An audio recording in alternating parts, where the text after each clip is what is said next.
ॐ विश्वं दर्पणदृश्यमाननगरी तुल्यन्निजान्तर्गतं पश्यन्नात्मनि मायया बहिरिवोद्भूतं यथा निद्रया यः साक्षात् कुरुते प्रबोधसमये स्वात्मानमेवाद्वयं तस्मै श्रीगुरुमूर्तये नमः इदं श्रीदक्षिणामूर्तये बीजस्यान्तरिवाङ्कुरो जगदिदं प्राङ्निर्विकल्पं पुनः मायाकल्पितदेशकालकलना वैचित्रचित्रीकृतं मायावीव विजृम्भयत्यपि महायोगी वयस्वेच्छया तस्मै श्रीगुरुमूर्तये नमः इदं श्रीदक्षिणामूर्तये तस्मै श्रीगुरुमूर्तये नमः इदं श्रीदक्षिणामूर्तये ॐ सहना भवतु सहनौ भुनक्तु सह वीर्यं करवावहै तेजस्विनावधीतमस्तु मा विद्विषावहै ॐ शान्तिः शान्तिः शान्तिः सदाशिवसमारम्भां शङ्कराचार्यमध्यमाम् अस्मदाचार्यपर्यन्तां वन्दे गुरुपरम्पराम्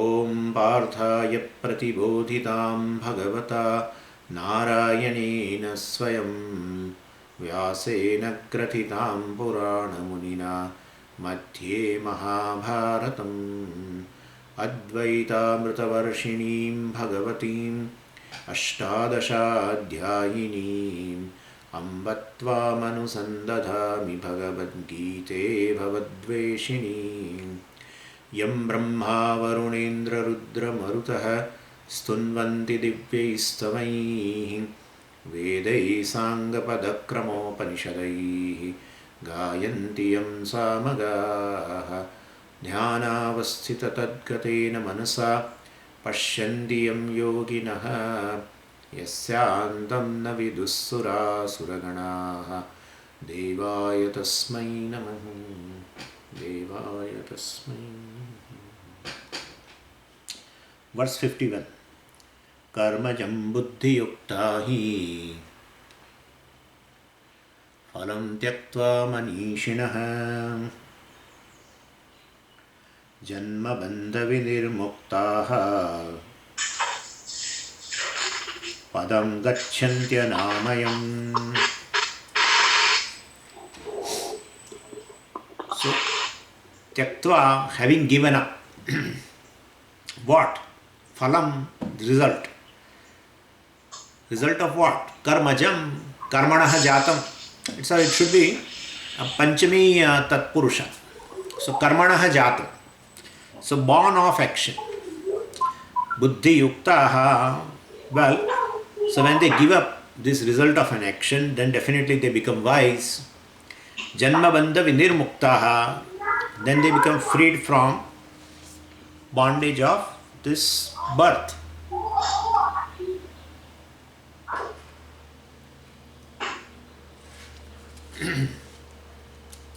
So bondage of birth, he gachanti, he means indeed. Indeed they will gachanti, they will reach, they will attain. So gachanti always in our sense, in our shastra gati etc. is always in the sense of gaining the goal. Gachanti is equal to labhante. That's how we have to say. So not that they go somehow towards Brahman etc. or they go towards moksha etc. So attain. What? Padam, the goal. Moksha they attain. And what is that? Anamayam padam. Anamayam padam, which is where it's free from amaya, free from evil. So these are the stages. Of course, yesterday we started that the stages are involved for a person that he must go through this to attain at moksha via karma yoga, of course. And so the first thing is buddhi yuktaha. We have seen that. That's the first stage. So one should have a proper attitude towards life, various experiences, etc. And then he can decide, well, what is, should I have to continue with the life of this pursuing Arthakama, or should I have to give a place in my life for Dharma and Moksha? Well, so then he, of course, through Apada Jnanam only one gains that, but he can think over it. And then he finds that, well, these are the goals, these are the pursuits to be attained. And so initially he was only oriented towards Artha and Kama, security and pleasures, very, very natural. And I have told you yesterday that Shastra has an equal place. There is nothing like that, the person who is person who has a material goal is inferior. Nothing of that sort, really. And so initially this kind of things would be there for anyone. That person will definitely is interested in pursuing objects of pleasure and security. And Veda is very well aware of this. And so one enters a Vedic life and then he will be shown this kind of things only. So one enters through the Purva Vibhaga of the Veda. And there it is not told moksha is a goal and therefore forget about all this, the world is mithya and all that. No one says that. Veda says you enter through the first page of, through the first page. And then you will find on both the sides lots of objects and lots of ends have been told and the means also have been given. And you may be interested in that. Of course, it gives the knowledge of means and ends. But then definitely you will be interested as per your disposition. But definitely one will have a Arthakama pursuit in life. And then definitely one becomes a little mature. Through a Vedic life, of course, you can become a mature. So you gain Artha and Kama, well, but then Dharma is a predominant in your life. You don't want to, compromise with the value structure, etc. Then definitely you will be a thinking person because the sattva will be there, and therefore then you will think of other purusharthas also, dharma, moksha, etc.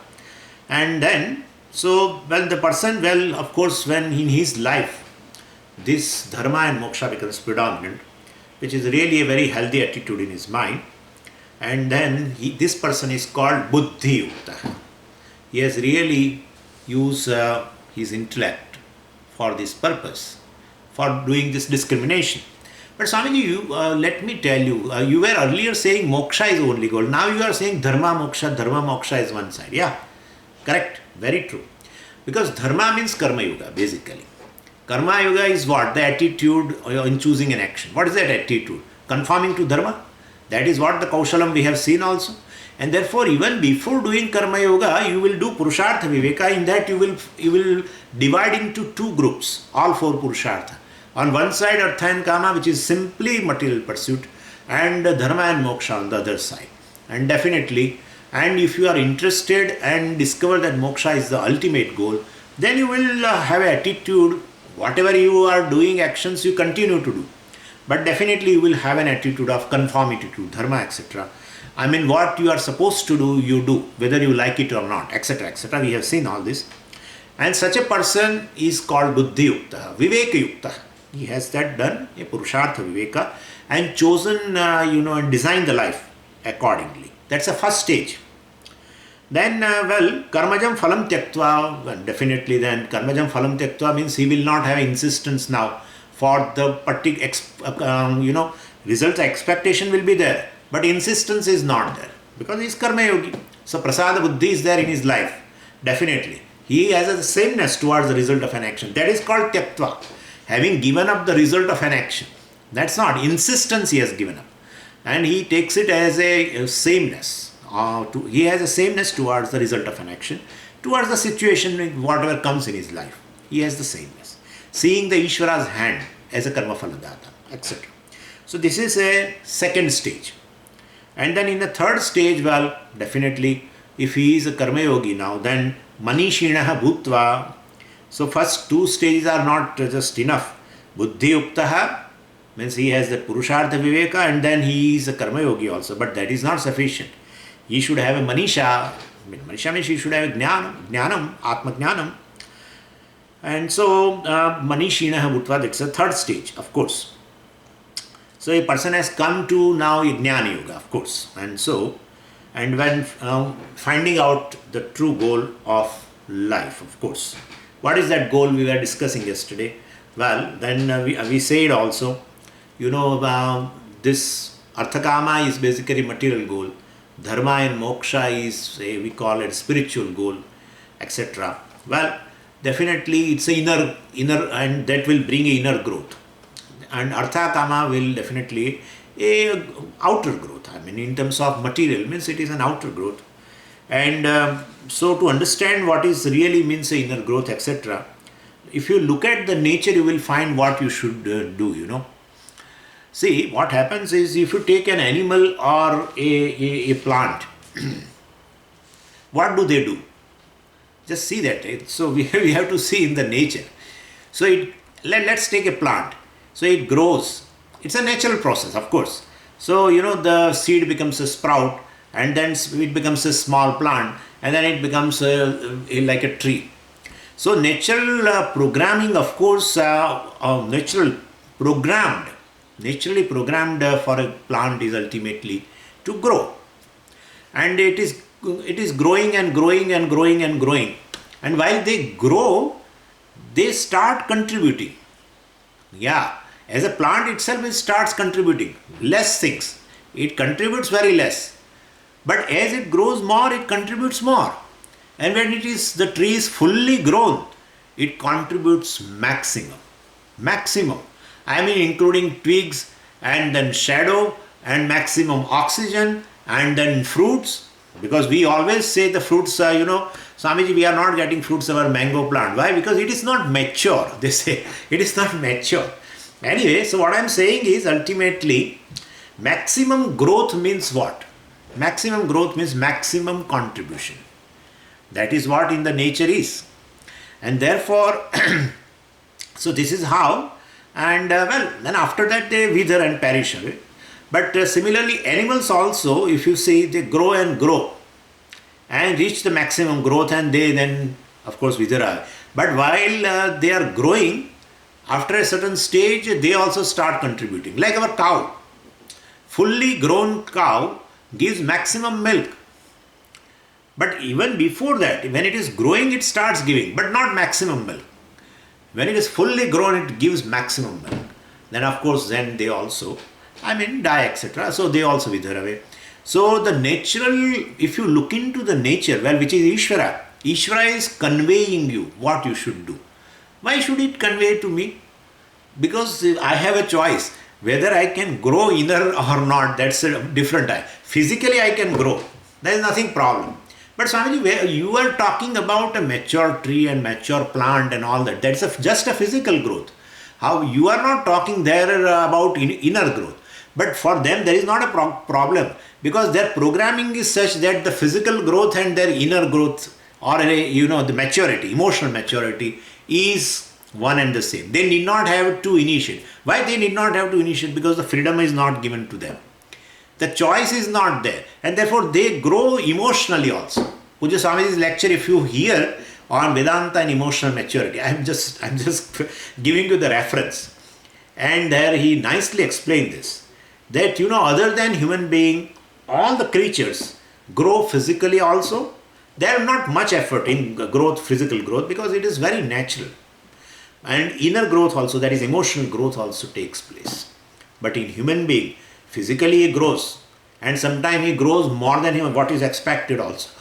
So, more than expected. Horizontal growth also takes place. Anyway, and perhaps he may want or he doesn't want. I don't know. But then, physical growth is very, sometimes, and he wants to curtail also. But anyway, so, physical growth takes place. But inner growth, emotional growth, he has to initiate. And therefore, definitely, if he doesn't initiate the inner growth or emotional growth, he will not be a contributor. He would be just a consumer. So, initially, every creature is a consumer, really. Every creature is a consumer. When seed, sprouts, then germinates into a sprout, at that time, it is not contributing much, of course. In fact, it is at that time you should take care of it. So, they are just consumer. Even a small plant also is, they need your attention. And so they are the consumer. You need to give water, you need to give manure, etc. But after certain time, you will start that they start fructifying. They are giving you, giving you leaves and twigs and fruits and flowers and whatnot. and then they fully grown.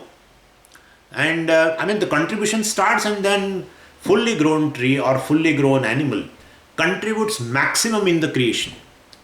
And it is manifestation of Ishvara, and therefore Ishvara is conveying you. If you want an alignment with me, harmony with me, definitely you also should, you start your life like a plant life. You also start as a consumer. A child is a consumer. You can't expect anything from the child. Child is a consumer. In fact, the person who is going to school and college and etc. is just a consumer. But slowly now he is growing and growing and growing. Then even society expects, but parents expects, everyone expects from him, he should contribute. So the consumer should become a contributor. And then you will be in the harmony with the creation. Because the whole one mantra in the creation is a contributing. And that contribution maximum shows the maximum growth. And therefore here also, what is the measuring rod for the inner growth? Contributing maximum, consuming minimum. That's how a fully grown tree does not need your attention. It doesn't need manure. It doesn't need water.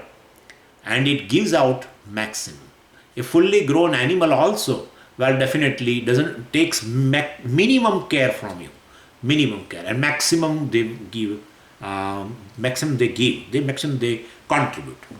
So consumer to contributor will be the process of growth, and maximum contribution and minimum consuming will be the highest growth, we can say. This is called a inner growth. Physical growth, of course, in human being is very, he jumps around and eats food, and one day he will find a mustache. Therefore, this is just a simple thing. It is not a big deal to grow physically. But emotional growth or inner growth has to be initiated. And this Karma Yogi is the one. He is the one who contributes maximum. And he is the right person to gain the knowledge. He is the right person to gain the knowledge. So Karma Yogi is one who has grown who has an inner growth, who has grown emotionally, you can say. And this is how we have to sing. Inner growth means, spiritual growth means in this way, we can say. And of course, the final growth you know very well. I say, I need not grow further. That's the final growth. That's the final growth, that I am limitless. That's the final goal also. But the Karma Yogi who has grown emotionally will ultimately gain this kind of jnanam, where no more growth further is required. So, and that is, ultimate, and that contribution, etc., is all in another language, in other words, we can tell it as a compassion. And therefore, so a life of compassion, maximum compassion shows a inner maturity. So, ayam nijaha paro vetti ganana laguchetasam udaracharitanam tu vasudhaiva kutumbakam. Ayam nijaha paro vetti ganana, this kind of accounting. Laguchetasam, the people who have a narrow mind, they have this kind of accounting. Ayam nijaha, this is mine. Paro vetti, this is yours, etc., etc. Udara charita tu, one who are having this compassionate heart, or one who is emotionally mature, one who are big contributors. Vasudhaiva kutumbakam, for him, entire Vasudha, entire earth is a kutumba, is a family for them. Of course, we definitely require a little bit in intellectual growth also, and so that we can solve this fundamental problem, puzzle, who am I, etc. Definitely needs a intellect, and that is why many people in Vedanta could not sustain a long, because the amount of intellectual growth which is required there, people fall short of also. And that is why, but how can you add these kind of things, Swamiji? Well, I am not adding. Shankaracharya ji has told in Vivek Chudamani itself, before starting Sadhana Chatushtaya Sampatti, I think in verse number 14, 15 or something, he has told this, that person should be Vidwan and person should be Medhavi, etc., etc. He should be Uhapoha Vichakshanaha. He should know what is to be taken as essence, because the Shastra may talk many things. What is to be taken as essence and what is to be just understood and give it up, it has to be given up. etc. has one, that kind of a capacity one should have. And one should have a medha also. One should have a retention power, what has gone by. And definitely Vidwan means he should have infrastructure to know this thing also. Intellectual infrastructure is required. Anyway, so this is intellectual growth is required. But more than that, intellectually people have grown. People are grown so much. We are seeing in the world people have grown intellectually so much. But this emotional maturity is lacking everywhere because it has to be initiated. And of course, the Karma Yoga is a means for that. Anyway, so then such a person, karmajam phalam tyaktva, one who has given up the result of an action. Now you can understand. So one who is a contributor, one who doesn't have that kind of insistence that I should get this so and so result in my life, etc., of action, etc. So manishinaha bhutva, manishi means a jnani. As I told you, manisha means atma jnanam. And so Shankaracharya wrote this Manisha Panchakam, and so anyway, Manishanaha Bhutva means he gains this knowledge. And the fourth stage now. So first is a Buddhi Yuktaha, one who has that Vivek Yuktaha, one who has a Purushartha Viveka. Second is Karmajam Phalam Tyaktva, the second step in which he gives up the insistence for Karma Phala. He is a Karma Yogi. And then third stage he gains Jnanam, Manishinaha Bhutva. Then what happens in the final stage? Janma Bandha Vinirmuktaha. As a result of this knowledge, they are freed from the shackles of samsara. Shackles, can be presented in a different ways. We can say here, shackle means a bondage. So you can say these three are the bondage. We have discussed this in chapter when we started this, Bhagavad Gita classes. We have discussed this basically, ragaha, shokaha and moha. There is an attachment. And then shokaha means a grief or anxiety, and mohaha means a conflict. These three are the main things. They are the main, the shackles, or this is called bondage. If I have attachment, it is bondage. If I have a grief or an anxiety in my mind, definitely it is bondage. And when the mind has a conflicts, then definitely there is a bondage. So these three are actually, we can say it is bandha. But then in philosophical language you can say, this janma maranam is a bandha. So here Bhagavan says janma bandha, means janma marana bandha. Janma is there, definitely maranam will be there. And therefore when Bhagavan says one word, we should understand the second thing, which is connected to that. Janma bandha vinirmuktaha means janma marana bandha vinirmuktaha. Bondage in terms of this birth and death, etc. And birth and death comes, means other things will be there. Birth itself is possible because of the ignorance. And if ignorance is there, this attachment will be there towards objects, people, etc. Ignorance is there, then definitely grief and anxiety would be there. If ignorance is there, the conflict would be there. And therefore, Janma indicates these three things are there. Ragaha, Shokaha, Moha. And therefore, philosophically, they always, you will find, they talk about, become free from the cycle of birth and death, become free from the cycle of birth and death. So we feel what a big deal in this Janma Marana. But you should understand, the Janma itself takes place because there is ignorance. And therefore, otherwise, why should a person be born? And that is how the person who knows himself, the truth of himself, they never get birth again. So if you are born means definitely ignorance is there. And therefore, ignorance is there, then these three are the three sons. These three sons are there of this Avidya Mata. This is, these three sons are there. She has several sons. But we here say these three in terms of bondage or shackle. Anyway, so this transmigration of, repeated, and it will be repeated. Birth and death is there only to take a new birth. In the case of Ajnani, death is there in order to take a new birth. And birth is there in order to die, ultimately. So this is because prarabdha, etc. will be there. And so this is, or a mortality, you can say, can be called a shackle. So Karma Yogi becomes a Jnana Yogi. Ultimately, Janma Bandha Vidirmuktaha means he becomes a Jnana Yogi, and Manishinaha Bhutva, gaining an Atma Jnanam, they become free. And he will enjoy this mukti, freedom, as long as he is alive. And he is alive and world is also alive. World has become mithya, it does not mean it has gone. So world is alive and he is also alive. But there is no shackle. Imagine, there is no shackle. There is no bondage at all. And because of this, raga, moha and shoka, we always, turn our faces from the world. We always. That's how, for me, the deep sleep state is really paying me a lot. And this Jagrata Avastha, this waking state is really, for me, it's a big shackle. It's a load, literally speaking. When I get a lot of load, well, then definitely I feel like giving up, exhausted, frustrated. All this is possible.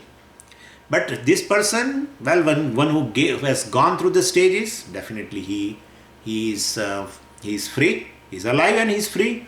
And well, the world cannot affect him. World is also there and it cannot affect him. And you can imagine what kind of a freedom he has.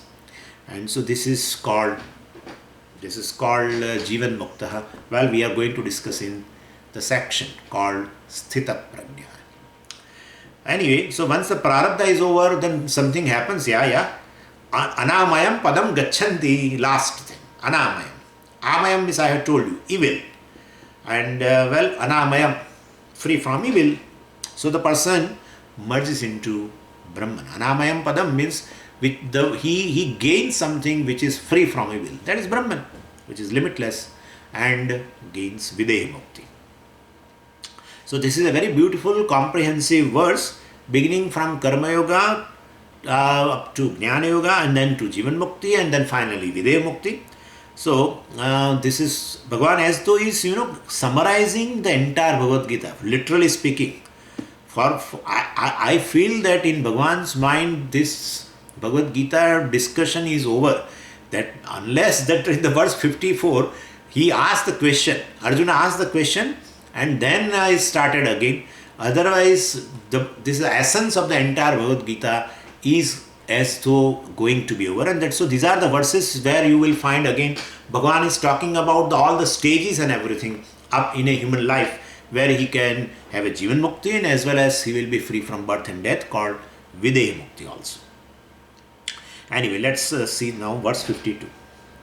Yada te moha kalilam buddhir vyatitarishyati tada gantasi nirvedam shrotavyasya shrutasya cha. Yada, when te buddhihi, tava buddhihi, your intellect, vyatitarishyati, goes beyond what? Moha kalilam, the mist of delusion. Tada, then. So it started with yada. So it's a correlative pronoun, a relative pronoun. We can say yada tada, yatha tatha, etc. That is yadi tarhi. So these are all relative pronouns. So they are used like that. Anyway, so yada means when, then tada means then. Tada gantasi, it's a gam dhatu and it's a future tense. Don't think that gantru and so go over, etc. Gantasi is a future tense and madhyam purusha ekvachan. So gantasi, you will attain what? Nirvedam, dispassion. For what?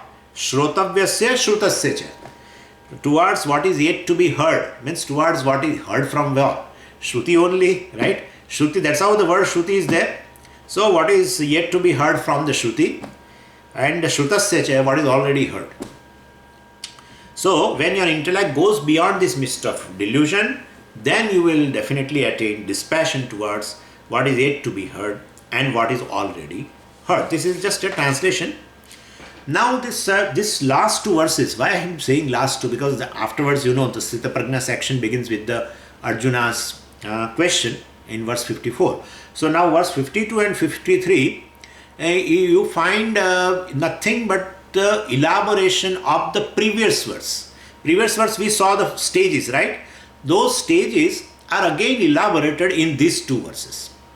And so what will Karma Yoga, what will Karma Yoga do, and how will this person Karma Yogi takes to Jnana Yoga, and then how this person who pursue Jnanam will how he is liberated, etc. Well, so this kind of a discussion again in these last two verses are there. So let us divide into two parts. The four stages which we have seen already, well, we will divide into two parts. In this verse, we will take a first portion, that what will Karma Yoga do. In the verse 53, we will say how the Karma Yogi gains Jnanam and gains liberation also. So these two questions are discussed here, which of course has been discussed in verse 51, but Bhagavan elaborates because he is going to summarize the entire teaching of Bhagavad Gita honestly, and therefore this is two very important verses. Well, Bhagavan says, Buddhihi moha kalilam vyatitarishyati. The intellect will cross over. Buddhi, intellect. Vyatitarishyati means will cross over. See, this is a future tense. Tarishyati, gamishyati, tarishyati, namshati, etc. All this shows a future tense. So the intellect will cross over what? Moha kalilam, confusion. Intellect will get clarity of, it's a clarity of thinking. And what's clarity in thinking regarding this intellect? Well, you gain a priority of life, because priority of life is not clear. That is how avyavasayatmika buddhi, if you remember. Avyavasayatmika buddhi means not clarity. Vyavasayatmika buddhi means clarity with respect to end, that is goal, and what are the means, everything. So here Bhagavan says moha kalilam, this person is confused, means he doesn't have a priority of life. Moksha is a vague concept, and don't think moksha is a vague concept only for few. Most of the people have a vague concept about moksha. People think moksha is only good for few sannyasis. And what kind of sannyasis, what kind of impression they have about sannyasi? You must be knowing, of course, more than me. But these sannyasis who are pursuing so-called moksha, they basically have failed in other fields of life. Like they must not have got a job, and that's how jobless people, or unsuccessful people in terms of failed in the exams, or break up in marriage, or failure in business. All these people, when they are young, they must break up marriage, and therefore this person has got a dispassion, and then he took up a life of sannyasa, and now he talks about something called moksha. This all only moksha. So regarding moksha, it's a all vague concept. Nobody knows what is moksha. In India, everybody knows word moksha. They don't know the meaning of the word moksha. But in this culture, of course, that much also, so far, from our standpoint, they are less fortunate. Of course, other countries and their people are definitely little less fortunate, because at least in our culture, this thing people know. There's something called moksha. This person has become sannyasi for gaining moksha. Then he will not ask what is moksha. As if he has understood, he accepts it, and so forth. But ultimately, people feel that young people who takes up a life of sannyasa will mean something. Some problem will be there, or some in personal life something must have happened. Love failure or breakup in marriage or something must have happened. And if old people takes a sannyasa, there also they will talk. Their children must have rejected them, and so they have a lot of sense of rejection, and therefore they thought, let's take a sannyasa. And therefore, after his wife passed away, he took a sannyasa. And now he talks about moksha. I don't know what all this. So moksha is, people think that moksha is good for such people who have nothing else to do in their life. So this is a confusion. Now you can understand. Moha kalilam, buddhihi, moha kalilam vitirashya. Moha kalilam is this kind of confusion. Not knowing what is moksha, he doesn't know, that fellow doesn't know that he at every moment he is seeking moksha. That's a thing. Therefore moha kalilam. Definitely moha means basically, so this kind of a confusion is there. And kalilam, of course, is dirt. I will talk about it. So anyway, so Buddhist confusion is there. And so Bhagavan says here, Buddhi will get over the confusion regarding priorities of life. confusions regarding the value of moksha? Well, through satsang, etc., person may understood it, what is what actually. Now, confusion between what and what, if you ask, well, we have to again say the same thing, that arthakama is the ultimate goal, and dharma and moksha, of course, well, is no having no, have no place in their life. And then if both of them are important, then what is more important, that also they do not know. This is all called aviveka, basically purushartha viveka, and that is called moha. When you don't discriminate between the purusharthas, and the purushartha which should have a priority on life, and you don't have it, and you don't even try at the level of intellect to discriminate between the purusharthas, that ultimately what should be the priority of my life, etc., that is called moha. And kalilam means dirt, the impurity, intellectual impurity regarding the course of life. And then if one crosses this, vyatitarashyati, if one crosses the confusion, well, definitely he is called a karma yogi. When in your life arthakama becomes subservient and dharma moksha becomes predominant, definitely, well, you will be a karma yogi, because you have given a priority in your life to a dharma, what you are supposed to do and you are doing, etc. And then prasad buddhi, etc. Well, then, so dharma first, of course, dharma first. So dharma, goal of dharma also is there in his life.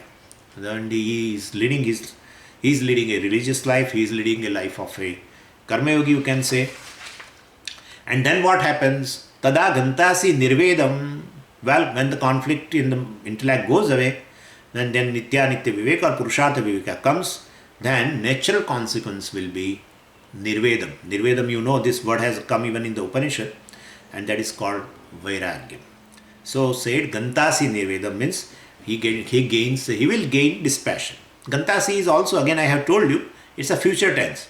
Means if this kind of confusion will go away regarding purushartha, etc. from his mind, then definitely he will become a karma yogi, and he will gain vairagya also. And then shrotavyasya shrutasya cha, dispassion for what? Dispassion for all external dependencies, all anatma. Shrotavya means the source of security which are in the karma kanda portion of the Veda. As a means it has been shown, like money, etc., name, fame, etc., swarga or children, even to gain a good job. There are yagas for that you get a better job. All these are sources of security. And all these are promised there, and the means are also shown there, etc. So he has, he has got a dispassion towards all these external dependencies. Dependencies means sources of security. And well, definitely they are external support for this person, and they are very good, of course. Initially, as I told you again, they are very good initially. But as a person becomes wiser and wiser, becomes mature, he understands that this dependency is very risky. Like, our, if you remember, our coalition government, now we don't have. In earlier days, 3 or 4 political parties joined together with a minimum program, common program, and they form a government in the center, union government. And then it doesn't last long. It will collapse. So this is how it is. So anyway, so this is, basically, even the government will be there, nobody will know when it will fall. This is the situation. Even the sources of security, if you are dependent upon, that source of security, when it will go away from your life, you don't know. Even we have a person also as a source of security. Definitely. Even in a family, you will find one person is dependent for the security to the other person. And then person just goes away as the prarabdha is over, etc. And definitely, anyway, so dependency brings the dependence. This person is free from this dependency. Gantasi nirvedam, nirvedam is dispassion, and dispassion from these external sources of security. And everything in the creation, generally, if you are dependent, everything in the creation will threaten you. And even if it is going to be there, at least will have a anxiety. There one day we'll lose it. And this anxiety is in everyone's mind. Anyway, so if you remember in those days in India, the telegram used to come. And when a telegram is some news, but telegram comes means the people will immediately feel fearful. I mean, generally we associate that telegram and news of somebody's death. And therefore, when the telegram comes, he will not read. What he will take the telegram up to the bathroom, and in the bathroom they will open the telegram, because immediately you have to take bath. Suppose somebody has passed away, so therefore, he will tell other person to read when he reaches to the bathroom, etc., etc. Anyway, so my point is, this is a fear. As the telegram comes, and what kind of a fear we have. Same kind of a thing when you are externally dependent for security on various objects. That's called Shrotavya. Shrotavya means various objects of security. Well, what Veda talks about, Purva Bhaga of the Veda talks about, or if you are dependent, definitely will be all the time fearful. And because they are all unpredictable, anytime they go away, and that's how there is a constant fear. But this Karma Yogi, knows this external dependence means fear. He has a value for this total fearlessness. And he knows that if I am dependent upon these external sources, whatever it may be, money, job, or people, or any other thing, or children, whatever. So, definitely when it comes to an end, then definitely, I will have a sadness. And therefore, this Karma Yogi wants to learn a dependency upon himself. Now, that is not simple. That's not easy. Like I am dependent for my security on this object, and I don't depend upon it, and I should be dependent upon myself, or independent. In other words, it is not possible. So there should be some concession should be there, and that concession is what, if you want to depend upon externally, suppose if you want to continue, depend upon God rather than so-called sources of security. Yeah, that is the concession, and that's the way. That's a safer way of doing. So learn to switch your dependence from the world or sources of security to the God, and finally from the God to yourself. So physical dependence, of course, we can't avoid, but psychological dependence, of course, is very risky thing. Physically, one body is dependent upon the creation, and there you cannot do anything in that. But psychologically you can become independent. So, and if you are psychologically dependent upon this external world, definitely you will have a sorrow, etc. And fear also, constantly fear. That's how people always want to keep the relation in a proper way, proper shape. Because we have a emotional dependence or psychological dependence, and therefore we have a fear all the time. In relationship, there is a strain and there is a fear also involved. Anyway, so this person especially, tada ghantasi nirvedam shrotavyasya, he wants to, he has got a dispassion, means he is now wants to be dependent entirely upon himself, psychologically, and he has got a dispassion towards these external sources of security.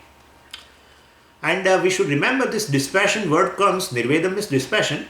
And dispassion does not mean hatred. In fact, we continue to love, continue to help others, so-called external sources of security. We don't say them that I am not dependent on you. Never say that. So you continue to love, continue to, help them, but you don't seek, you are ready to help them. You don't seek help from them. That's a criteria. So it's a process. Of course, learning to be independent is a process, it's a long process. And so not only towards the things, but Shrotavyasya mentioned in the scriptures, towards the objects mentioned in the scriptures in the Purva Bhaga of the Veda. Shrutasya cha, what you are already known, what objects are which are known to you also. So Shrotavyasya means which you are going to hear from the Veda, so-called sources of security, or what you have learned from the Veda, what you know already, or maybe you might have performed also a means or particular ritual for gaining security, etc. So this is called Shrotavyasya Shrutasya. and now he wants to become independent. He has developed a dispassion and he wants to become independent. How can Swamiji person becomes independent? It is not possible. Well, Karma Yogi is still he is a dependent, but he wants to become independent. He has got a dispassion, but he wants to become independent. Up to this is the first stage. This way, the religious life give you this benefit. What? The benefit of dispassion. Dispassion. This person's mind is such that, well, he wants to become independent in terms of sources of security or happiness. That's all. He doesn't know how to become. He is a Karma Yogi. But he has, through the religious life, leading a religious life, he has got this much. He is a Karma Yogi, and this is the first stage.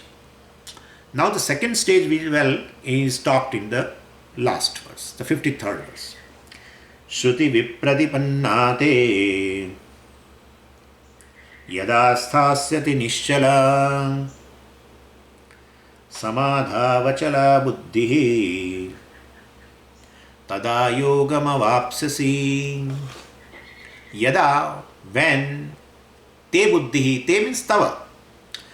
When tava buddhihi, when your intellect, shruti vipradipanna, which is now confused by listening all this, to various means and ends, etc. Sthasyati, abides. Where it abides? Samadhau, in the Atma. Achala, without doubt. Nischala, without error, without viparyaya. Tada, then, avapsasi yogam, then he will gain yoga.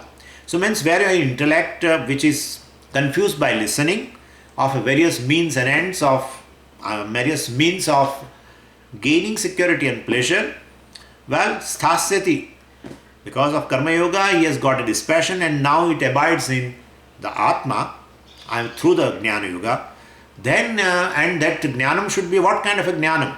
It should be free from the doubt. Achala buddhi. Achala buddhi. Buddhi means here knowledge.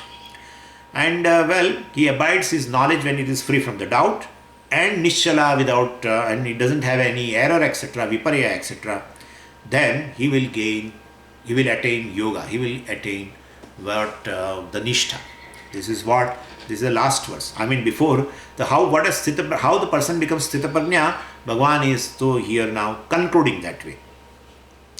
When person gets more and more interested in self-dependence or becoming independent, the scriptures themselves come and say, what? Really speaking, you need not become. You need not depend on external factors for security and pleasure. Why? Because you are the very source of security. You are the very source of security because you are timeless. You are fullness.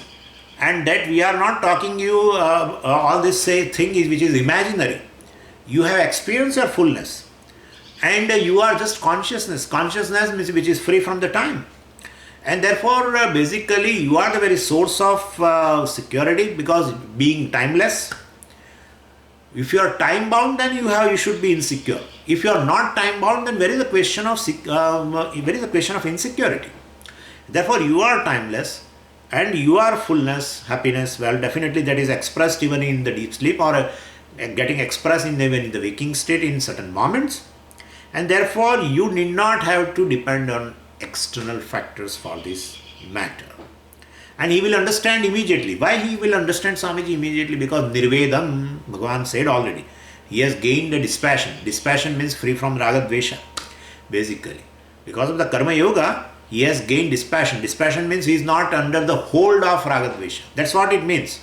Pujya Swamiji always translate dispassion as a freedom from the hold of Raga Dvesha. And because of the Karma Yoga, definitely. And still, but he has not gained Jnanam.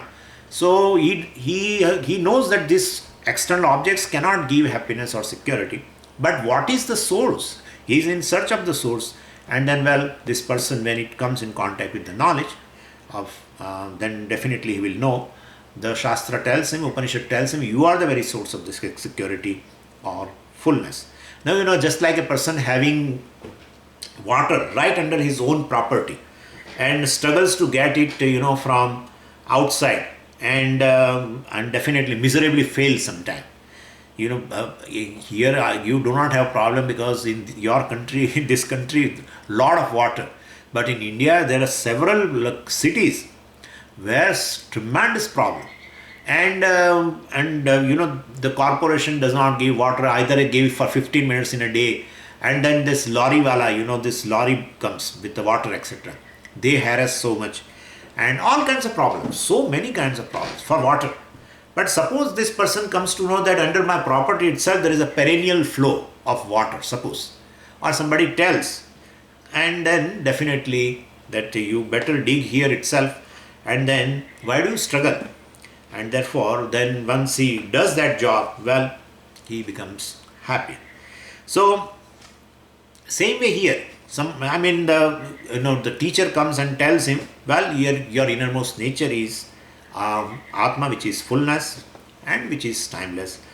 Then you are the very source of love also. And therefore, why can't you tap that eternal source? And the advantage of that is, well, that you have got you are the very source of that. And so don't seek outside. Don't seek happiness outside. Don't seek security outside. Don't seek love. That's also a very big criteria, seeking love. So imagine a life where, you ask everyone that do you love me, do you love me, do you love me, etc. And they are also not telling very clearly that this is where the problem arises. So then we will have a doubt whether the person really loves me or not. And instead of going with that begging bowl to everyone, well, please give me security, happiness, please love me, etc. Please give me some peace, etc. Well, this and other person generally refuses or doesn't answer, or sometimes blackmails, etc. Now such a person. Now imagine another situation where I no more ask any one of these things, security, pleasure, or love, etc. Well, and I stop questioning that kind of thing. Do you love me? Instead, on the other hand, I say whether you love me or not is your problem, but I have an infinite source of love. I will show you what it wants to convey. And so this is that problem will not remain. So you unconditionally love in spite of your other deficiencies. So this is a very big change. Once you discover that your nature is basically a fullness, definitely that kind of self-discovery, of course, then will lead you a unconditional love towards others. So, Shruti Vipradipanna, well, such an intellect, well, he is called, the mind, of course, is very deluded because of hearing various Shruti Vakyas, various means and various ends. Better you gain this as a source of security, better you gain this as a source of pleasure, etc., etc. When such a person's mind gets confused through this, the Purva Bhaga of the Veda, which talks about these various external sources, and when he has become free from that through Karma Yoga and gained dispassion, then his mind comes to Jnana Kanda, and instead of going to external sources, it decides to tap the inner source, that is Atma. And Jnanam stands for that. And what does it discover? Yada samadhau sthasyati. Normally samadhi means here has got a different meaning, we know, but here samadhi means Brahman or Atma, which is an embodiment of love. What is that love? Well, the fullness, your fullness gets expressed in transaction, that's called love. So you must have seen, suppose you accomplish something. This is very simple. This happiness or fullness and love are just a synonym actually. So you must have seen, suppose when you succeed in some situation. Let's say you wanted a child and you got a child. You wanted a promotion, you have got a promotion. Or you wanted a particular kind of a job which is having a good post and good money and etc. and you have got it. Any kind of a thing. what you wanted and it happened, like, or you are playing some kind of a game and you wanted to win the game and you won the game, whatever. Any accomplishment is there, which you accomplish something. At that time, you don't have a sense of lack. You have a sense of fullness. And in that sense of fullness, suppose a person comes to you and says, this is the mistake I have done, you will immediately forgive him. Immediately forgive. Even and you have accomplished something, and suppose you are coming from the office, and suppose you don't have a car and you are coming by a cab, let us say, taxi, and then that person says, well, you have to pay $20. You pay $1 extra that day. So what I am saying is the compassion, forgiveness, all these are expression of your love, which is nothing but out of fullness. When you are accomplished, it's a very temporary phenomena. It's very temporary because you have accomplished it very recently, and therefore you are able to do that. You are able to show the compassion, love, forgiveness, everything. Very next day you will not forgive. And so the same person, if he does a mistake again, he will not forgive. So what I am saying is, we sometimes, all our acharyas used to always tell that basically this Atma is the embodiment of love, etc. and Atma is embodiment of compassion, and compassion is very natural for these jnanis and etc. Loving unconditionally is natural for the jnani. But we should understand, it is born of the fullness. In fact, the fullness itself, which he knows that is his nature, gets expressed in a transaction in the form of compassion and forgiveness or love. So this is how we have to see it. Well, and so tada yogam avapsasi, when he gains the jnanam, etc. And then definitely he knows he is full and complete. He is the very source of security because he is timeless. He is the one who cannot be negated in time. He is the very source of the time. He is the very adhisthana of the time, etc. We have seen everything. Tada yogam avapsasi, then the person attains yoga, moksha. He has become free from the external dependence of security and happiness, and he knows that he is the source of this security, pleasure, etc. And so he is fullness. I am complete, etc. He knows that. So this person, well, is called basically a jnani. But only thing is, there are two obstacles in between. That's how Bhagavan has told. So samadho sthasyati, well, Bhagavan says, samadho sthasyati means he abides in the Atma, but after these two obstacles are removed, when Bhagavan says, when his buddhi or his intellect, of course, abides in the Atma, knowing the Atma is Purnam, but before that, two obstacles has to be removed. And what is that? Nishala buddhihi and achala buddhihi. Nishala and achala buddhihi tishtati or sthasyati. Sthasyati or tishtati. So nishala buddhihi and achala buddhihi. These two are important. What it indicates is, basically, it should be free from, his mind should be, or his jnanam should be. Buddhi means his jnanam should be free from these two obstacles. One obstacle is a doubt regarding fullness. How can I be fullness? Well, if that doubt is there, then he has to do Shravan Mananam. Both are required. And then second is a habitual notion. Of course, he knows that I am fullness.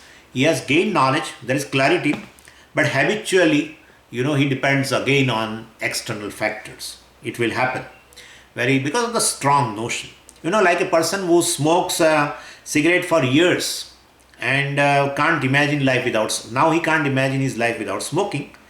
Even though millions of people are happy without smoking, he himself was a very happy person before he developed this habit of smoking. But now he says, well, I cannot live without smoking. And the same way other habits.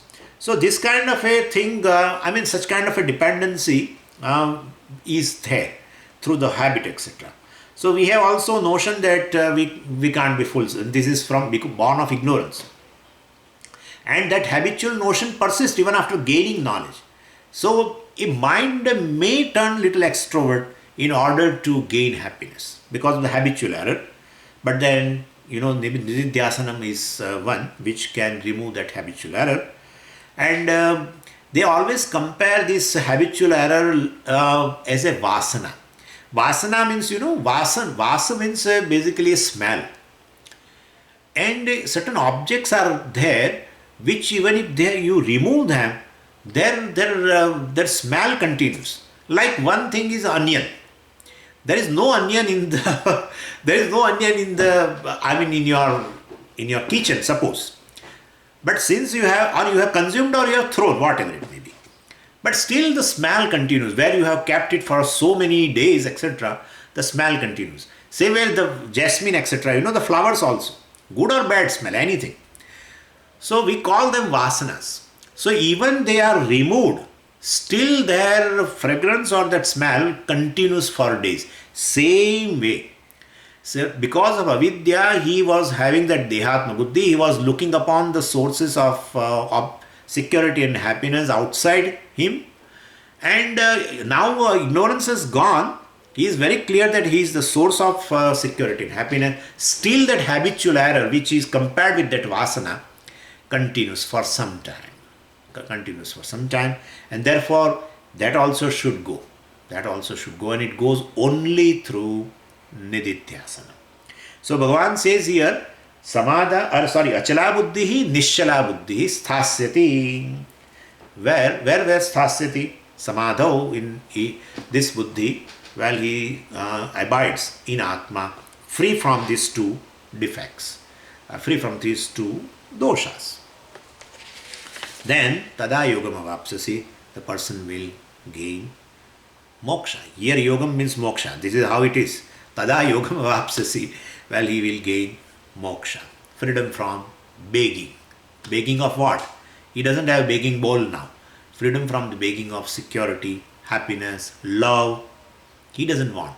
He is a perennial source of compassion, love, perennial source of happiness, perennial source of security. Because Atma is by nature like that. And what is nature cannot dry up.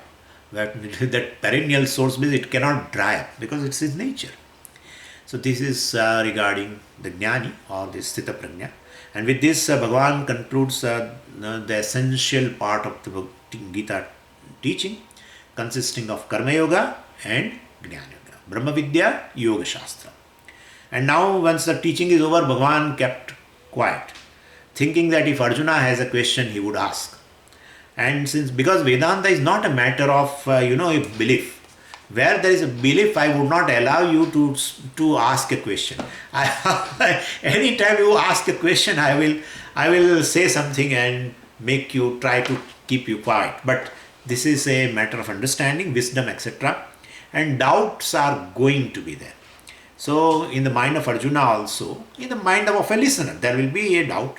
Same way in the mind of Arjuna also, a doubt has arisen. And he is going to raise a question in the verse number 54, which will be a section from verse 55 to the end of the chapter. We have a up to the end up to verse 72. That's a section which is called Sthita Prajna section. And why Bhagavan is discussing Sthita Prajna, or why Bhagavan is discussing about Jnani, etc. You may question, Swamiji, I have not got Jnana. Why? What will it help to me? This description of a Jnani, etc. Well, there are advantages. I have talked also, and perhaps I might have forgotten. I will talk about it before we start the section. So then we'll start from tomorrow. This from verse 54, the question of Arjuna. Om Purnamadav Purnamidam Purnat Purnamudachyate Purnasya Purnamadaya Purnameva Vashishyate. Om Shanti Shanti Shanti Harihi Om Shri Gurubhyo Namaha Harihi Om. Harihi Om.